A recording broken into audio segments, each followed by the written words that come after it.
আসসালামু আলাইকুম, welcome back to another new video. সবার কি অবস্থা, কেমন আছেন? আই হোপ সবাই ভালো আছেন, সুস্থ আছেন। আলহামদুলিল্লাহ আমরা অনেক বেশি ভালো আছি। পরিবার পরিজন নিয়ে বরাবরের মতো চলে আসলাম আপনাদের সাথে আর একটা ভিডিও নিয়ে। তো আজকের ভিডিওটা সকাল থেকেই শুরু করেছি।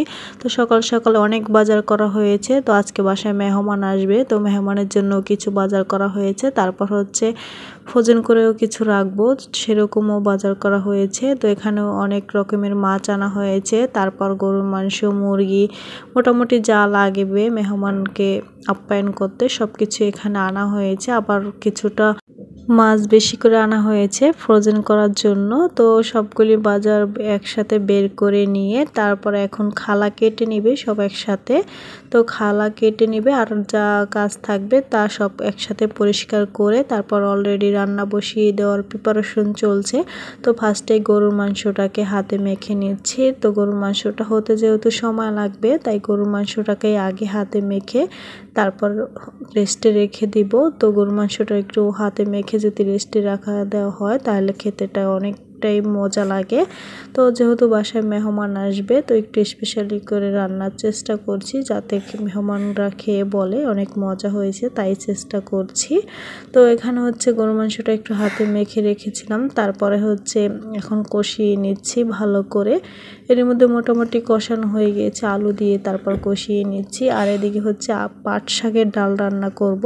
তো পাট শাকের ডাল অনেক দিন ধরেই খাওয়া হয় না, তো পাট শাকের ডালটা আমরা অনেক বেশি পছন্দ করি। যদি খেসারির ডাল দিয়ে রান্না করা হয় তাহলে খেতে কিন্তু আরও বেশি মজা লাগে। তো যেহেতু খেসারির ডাল ছিল না তাই মসুরির ডাল দিয়ে রান্না করছি, বেশি করে ঝাল দিয়ে। 2টা নাগামরিচ দিয়েছি আর দুটোটাই নাগামরিচ পাকা অবস্থায় ছিল। তো রসুন দিয়ে বাগার দিয়ে নিয়েছি। তো এখন হলুদে একটু তেলের সাথে ভেজে নিয়েছি। ভেজে নেওয়ার পর পরিমাণ মতন পানি দিব। তো পানির পরিমাণটা একদমই কম দিব, কারণ যেহেতু একটা একদমই ভুনা ভুনা রান্না করব এই জন্য এখানে পানির পরিমাণ কম দিয়েছি।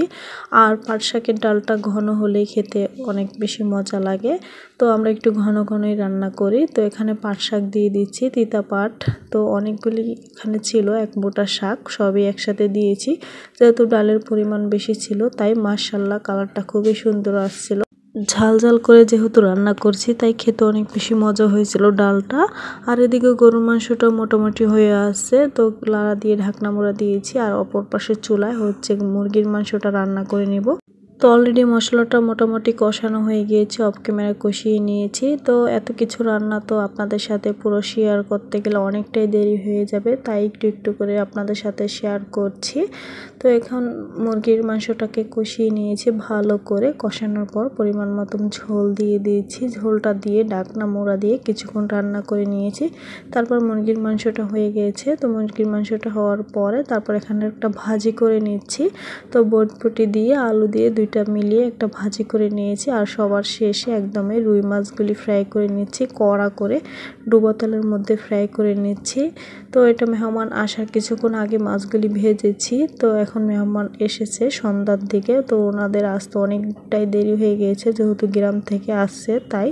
তো এখানে যা রান্না করছি সব একসাথে দিয়েছি টেবিলে, এখন তারা খাবে। তো এই ছিল আজকের দুপুরের মেনু। দুপুর বলতে বিকেল টাইম হয়ে গিয়েছিল। তো আজকের ভিডিওটা দেখে কেমন লাগছে অবশ্যই কমেন্ট করে জানাবেন। আজকে এখানে বিদায় নিয়ে নিচ্ছি। আল্লাহ।